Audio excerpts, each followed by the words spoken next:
If you are getting a P2253 error code, this video is going to show you one practical solution to fix the error code at home. Use the Zeus app to scan your vehicle and see the error code P2253. It indicates that the powertrain control module has detected a reference voltage that is not within the range from the bank 1 sensor 1 oxygen sensor. Here is a simple DIY method you can try to solve this problem. Method A, the oxygen sensor. This oxygen sensor is located right before the catalytic converter.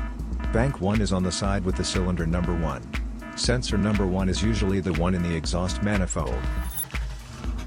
Visually check the oxygen sensor's electrical connections, wire harness, and metal tabs for any damages.